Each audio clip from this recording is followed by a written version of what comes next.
My dad works in B2B marketing. He came by my school for career day and said he was a big ROAS man. Then he told everyone how much he loved calculating his return on ad spend. My friends still laugh at me to this day. Not everyone gets B2B, but with LinkedIn, you'll be able to reach people who do. Get a $100 credit on your next ad campaign. Go to linkedin.com/results to claim your credit. That's linkedin.com/results. Terms and conditions apply. LinkedIn, the place to be, to be. Summer is supposed to be an opportunity to slow down, but when you look at your kids, you can't help but notice that your kids are growing up fast. Help them build independence as they grow with Greenlight. Greenlight is a debit card and money app for families, where parents can keep an eye on kids' money habits while kids learn how to save, invest, and spend wisely. It's the easy, convenient way to raise financially smart kids. Get your first month free when you sign up at greenlight.com/Spotify.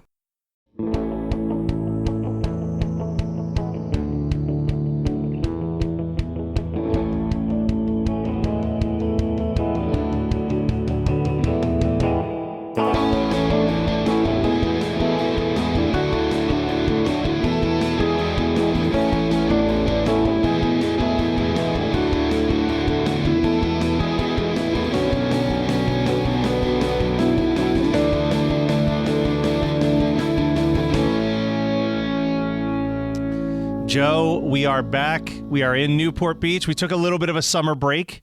Yes. But we've returned. The dreaded season 4, the season that everyone seems to hate except for Matt DiStefano.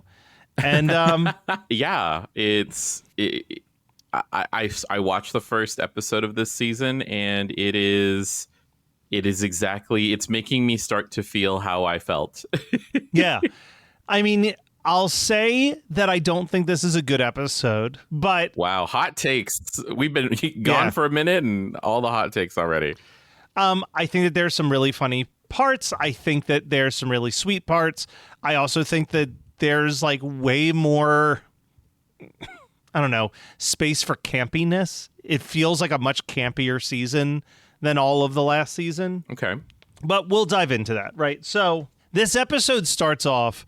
And my first note was, Ryan looks like he's in Memento. Like he's just like dark shadows, brooding, angry.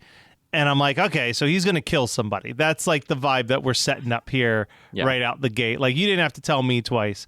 Everything is just fucked up in Newport. The Caitlin Julie relationship is just bizarre as hell at this point. Mm-hmm. Like Julie's just like roaming, non-cognizant, crazy right now. Yeah. And Caitlin is rebelling, not even so much because Marissa died. Mm-hmm. Like, I'm sure there's an element of that, but it seems to me, and I think it's in dialogue, but I can't remember if it's in this episode or next week's episode, but it seems to me that it's more like, Mom, you're forgetting that you have this other daughter that needs you right now. And if you're going to just like be so focused on revenge and depression that you're not going to take care of me, then I'm just going to rebel extra hard type situation. Yeah. My favorite note I wrote, ooh, Ryan's meeting with Julie, ominous.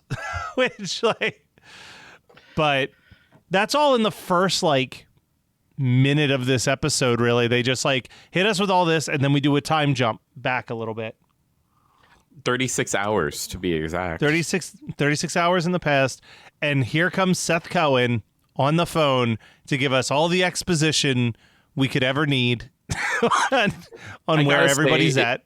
I got to say, it's a really great use of that, though, right? Like, it's a really great way to do exposition in the form of this, like, extra long voicemail. Yes.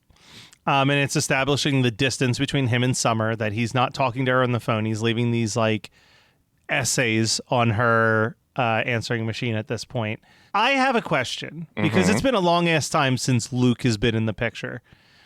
Did he always have twin brothers and I've just forgotten about it? Or is this like a thing that they've just kind of retrofitted into the script, that Luke had two twin brothers that I guess stayed in Newport while Luke went off with his dad? Yeah, so that is accurate. If you remember back to the first season, they're mentioned in maybe 1 or 2 episodes. And then I think again when... Kudos to the writer's room that sat there and remembered that 1 or 2 throwaway lines and said, well, if we ever never need see to... him. We never see the brothers. And I assume we never see Luke again, which is extra sad. I'm assuming that we've gotten the answer to a question I had earlier, which was, does Jimmy Cooper come back after Marissa's death? And it appears no. We don't get to see the funeral. The funeral is talked about after the fact, off camera. We know that Ryan didn't go to the funeral. Mm-hmm. We know that Summer is now up at college. She's befriended a young Chris Pratt in his Fat Pratt era. Yeah, this is Che. This is the Chris Pratt era where he was like living in a van, like at the beach in Hawaii or whatever, or down by the river. And like this was his big break. It's the thing he cites often as his like big break. Well, I can't stand his character, just like I can't stand Chris Pratt circa 2024. This is a thing that I'm already prepared for next week's episode, but it starts here too. Is like I am already very much over eco-friendly Summer. It's really annoying. It's also just like a tired trope. It's this tired trope of like person goes to college and becomes like, I hate using this word, but like super woke about super stuff. woke, yeah. Yeah, like comes super, and it's like, yeah, like that does happen. Like your eyes are opened to new things, but like this is like almost comedically over the top with how much of a role reversal she's taken. No, yeah, she's taken this huge. But like that's also how they like the trauma of losing Marissa, right? The trauma of losing Marissa is like forcing her to try to be a better person. At least is what we're supposed to realize at this point, and that's such a way to advance a character in no time at all. Right? That's like, oh, now we get it. I mean, I know that this wasn't the case even when she said it, but the idea that she's like, oh, I got to go back home. No one else has moved on quite like I have. And I was like, there's absolutely zero chance you just move on in 3 months from your best friend dying. Like, that's like, I love that Sandy is so much more direct about this throughout the first 2 episodes, where he's just like, you know, he says like, look, this is a pain that's going to sit in your heart for the rest of your life. Yeah. I'm not here saying that it's going to go away. I'm just saying that we're here to help you through that. We see that Seth is working at the comic book shop while he's biding his time to go to the East Coast. And one of his coworkers is, I just wrote down, oh, it's the dork from Big Green, but he was also an intern in Scrubs. He's got like the big glasses and kind of the froggy voice. I think he was in a previous episode as well. I think these characters are somewhat established from They're like part of earlier the seasons. Club, I think, before Zach gets there. Yes, I agree. At Harbor. And then they just disappeared after Zach joined the club, and then it just became Seth and Zach's club. There's a scene where Dr. Roberts is trying to stop Julie Cooper from like fixing the hedges, and I just wrote Julie Cooper looks ready for the purge. She's got like the goggles on, she's got the hedge clippers, she's got the mask tied around her She's face. like, it's time for the purge. But we get into Taylor. We got to talk about Taylor here. At the Sorbonne. Yeah, Taylor has claimed that she's in France. We see all these photos of her in France. And then we reveal that she's just sitting at the same diner that they're always at in Newport Beach. And we know that there's something that must have happened in France. Will we ever find out what that was? Who knows? Stay tuned, because we have no time to worry about that, because, Joe, Ryan's in Fight Club now. He's like just in this underground boxing arena situation where he's apparently beloved as a fighter. Yeah, it's giving like... I mean, like, we've seen the cage match like trope in a lot of places. It can be really fun, but it's also like initially, again, I've seen this several times. And even now, like when you see the scene of him just like getting the shit bit out of him, I was like, what does he trying to remember why he feels the guilt, right? Yeah. Like, why does he feel the guilt at all? Because Unless it wasn't it's his just- fault. It was Volchek's fault. Unless his only feeling of guilt is like not hitting, like stopping the car or like not just telling the cops that Volchek was continuing to stalk and threaten them. Like, Yeah. but yeah, he's not the reason why Marissa's dead at all. No. It does lead to I wrote down 2 summer lines that I liked, and one of them was when she finally sees Ryan and she goes, "I really like what you've done to your whole face." Like he's just covered in black eyes and bruises. It's a really good line. I wrote this down. I know that they explain who this is, but have I met Gloria and I've just like wiped my memory of her, or have No. we only heard of her in dialogue? We don't even really know her. We've only heard her name a couple of times. We've always Okay. heard Summer refer to her as the step monster. Because they address her, like when Caitlin and Luke's brothers see her, it's presented as if we're supposed to just be like, oh, yes, Dr. Roberts and Gloria, of course. Like, it's very strange how that's presented to us. And I wrote, like, I have no memory of who this person is. No, yeah, no, totally. Yeah, she's a... I think I don't even remember when you hear it, but you hear it a couple times, but you're always supposed to know her as only the step monster.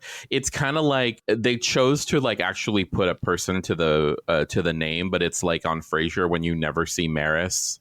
Yes. Yeah. Yes. So like I would have preferred that, to be quite honest. It's like also like for a while it was you never saw Caitlin. Like Caitlin was just kind of in the background. Yeah, they're bringing all the rules in season 4. The other summer line I wrote down that I had to laugh at was when she first comes back to Newport Beach to try to help out the situation. And she's talking to Seth, and he says something, and she goes, "Oh, I'm sorry, I don't really do irony anymore." I forget what she says. She says, like, "I'm post-ironic now," or something. It's that good, snappy dialogue that I've learned to love in the OC. But it all builds to the basic gist of all this as we're going through these notes. We haven't really just explained that, like, Ryan has run away. Ryan is no longer living with the Cohens. He's working at a bar. He's doing this underground fight club. He's fully focused on revenge one of these days. And Julie Cooper is all the more happy to exploit his thirst for revenge for her own revenge. In the meantime, the Cohens very badly want Ryan back. No. And it builds to this moment that I actually wrote, God damn it, this Atomic County origin story actually kind of worked for me, which is where they get Ryan to go to the comic book shop, and there's a PowerPoint presentation where Seth has drawn a comic book explaining the positive changes that Ryan has brought to his entire family's life, because Ryan is of the belief that nothing but bad things have followed him since he came to the Cohens. Yeah. And it's sweet. It's I mean, I won't say I cried, but I definitely said, all right, I don't hate this. Like, this could have easily been cheesy and shitty, and it actually works very well. And I do love that we get canonical versions of Kirsten and Sandy in Atomic County now. And I love that we're reminded that Atomic County is a thing, because we haven't heard about it for almost a full season at this point. So, also helpful. But at the end of the episode, Ryan asks to move back into the pool house. It looks like things are going to be fine. And then he gets some papers from Julie Cooper telling him where he can find Volchek. And he goes back into the Fight Club ring, and he absolutely beats the ever-living shit out of his opponent. Cut to credits. Fun, surfy music plays as the credits roll. Ba, ba, ba, ba. Yeah. Hey, it's Kaylee Cuoco for Priceline. Ready to go to your happy place for a happy price? Well, why didn't you say so? Just download the Priceline app right now and save up to 60% on hotels. So whether it's Cousin Kevin's Kazoo Concert in Kansas City, go Kevin, or Becky's Bachelorette Bash in Bermuda, you never have to miss a trip ever again. So download the Priceline app today. Your savings are waiting. Go to your happy place for a happy price. Go to your happy price, Priceline. This episode is brought to you by Experian. Are you paying for subscriptions you don't use, but can't find the time or energy to cancel them? Experian could cancel unwanted subscriptions for you. saving you an average of $270 per year. And plenty of time. Download the Experian app. Results will vary. Not all subscriptions are eligible. Savings are not guaranteed. Paid membership with connected payment account required. Are you troubled by trying to find a great movie podcast to listen to? Do you experience a love for monster movies from the classic Universal era to the modern creature features? Have you or your family ever watched episodes of Elvira, Monster Vision, or Svengoolie? If the answer is yes, then don't wait another minute. Open up your podcatcher and search for the professionals. The Monster Rally Podcast. Our hilarious and asinine hosts have an ever-growing library of episodes for you to listen to 24 hours a day to serve all your monster movie needs. We'll talk about it. There's more than just that fun surfing music, Joe. We have a couple songs in here. The opening scene and in the middle of the episode, we get a cover of Running Up That Hill by Kate Bush performed by Placebo. So, Matt, just stop, because this is it. This is the song of the This is the song of the entire series. And I think I said this in the first season.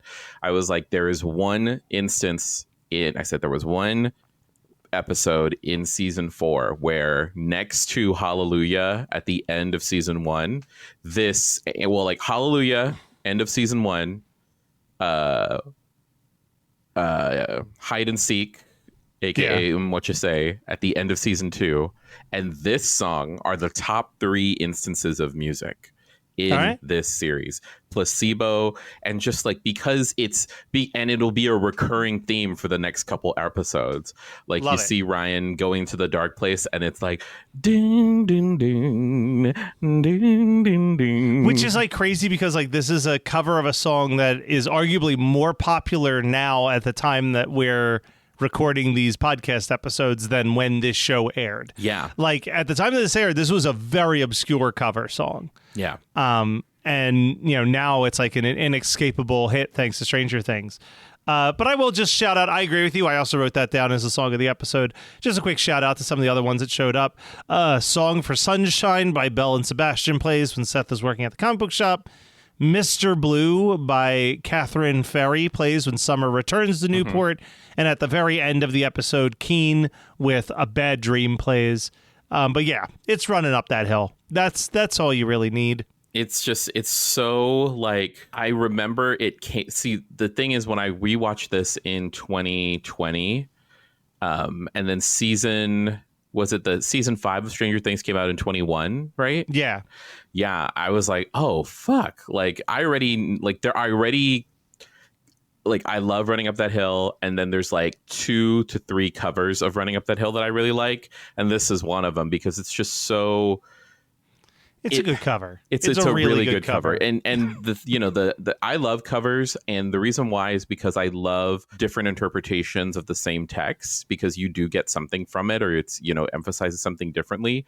And if you really listen to the lyrics of Running Up That Hill, in like the Kate Bush version, you can really hear the the longing and the desire of the person singing. But in this version, it's like, no, this person is like going through stuff. There's no desire or longing. There's actually a lot of sadness.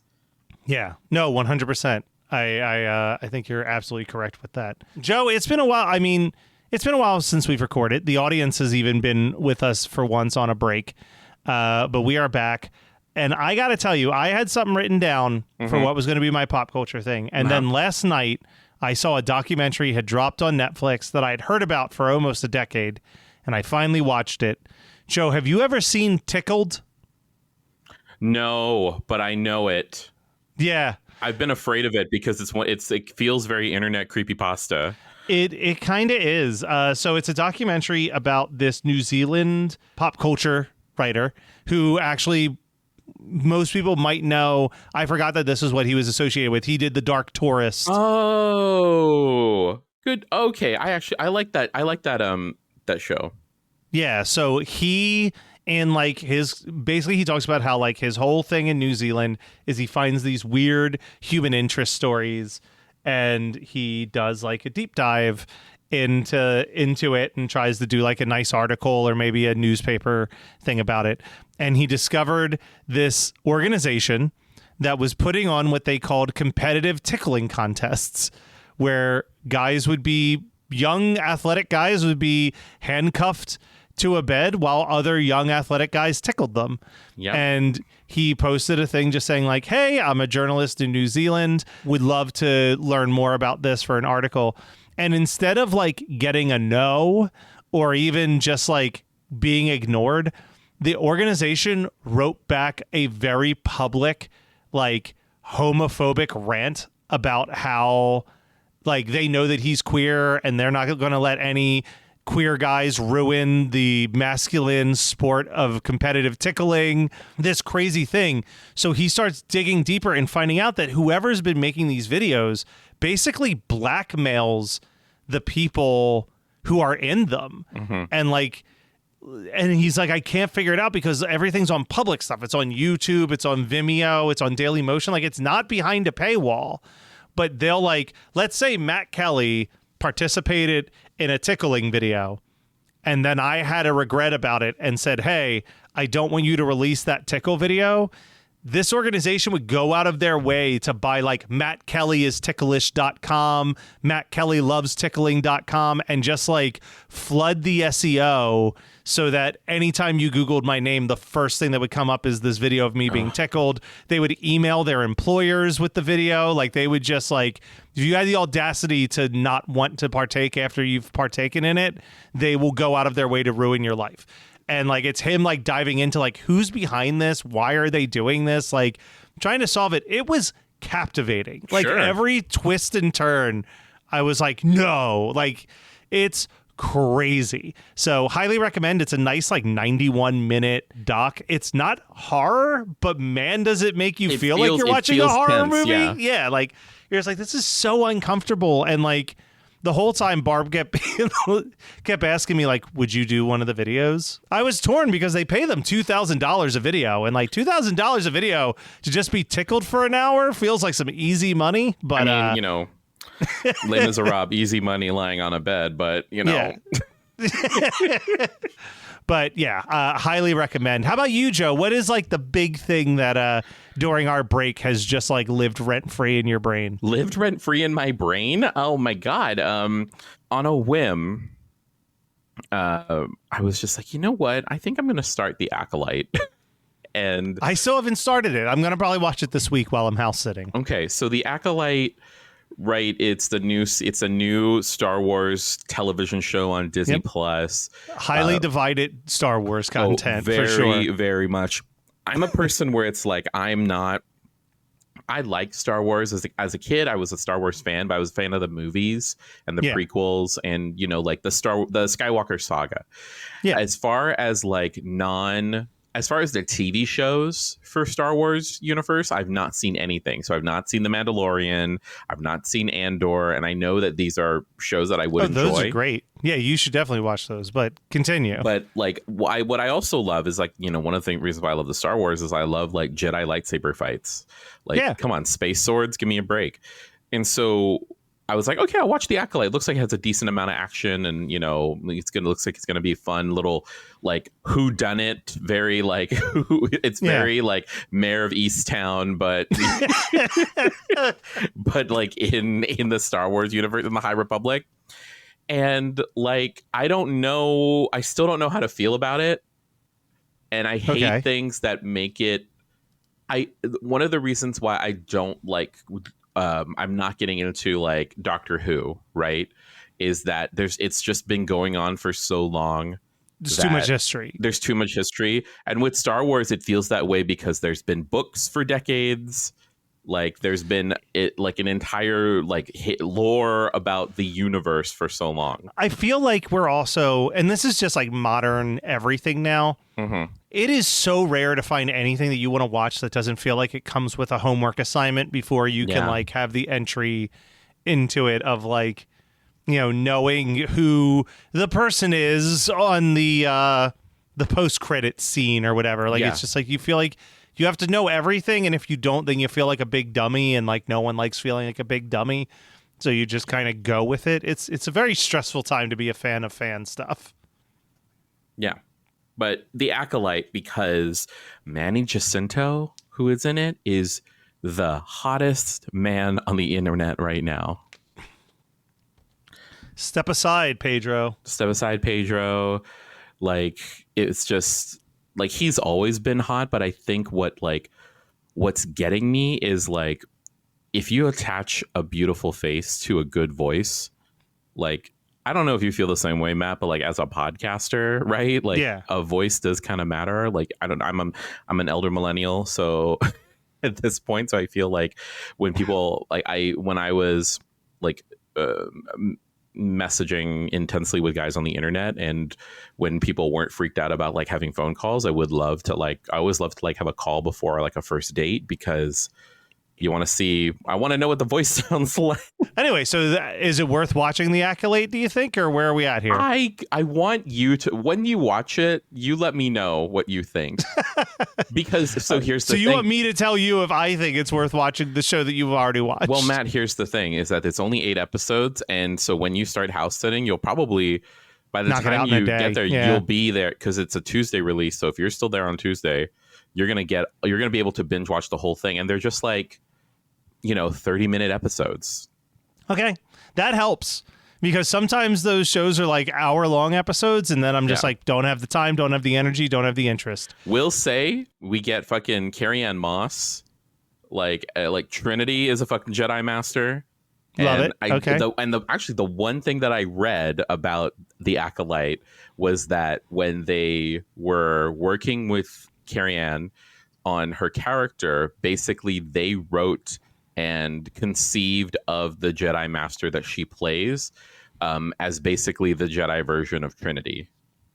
So when you see her fight, it is a very, it's because they modeled it after the kind of power that Carrie-Anne had in the Matrix movies. I love that. Okay, that's pretty cool. Yeah. Oh, and 2 words that do not disappoint: Wookiee Jedi. Love it. Oh, okay. You've sold me. How do you not love a show that has a Wookiee Jedi? I'm going to watch it. Well, Joe, the other thing I'm going to watch, slightly more begrudgingly, is the next episode of season 4 of the OC. So stay tuned love your for that. transitions. I'm so glad we're back.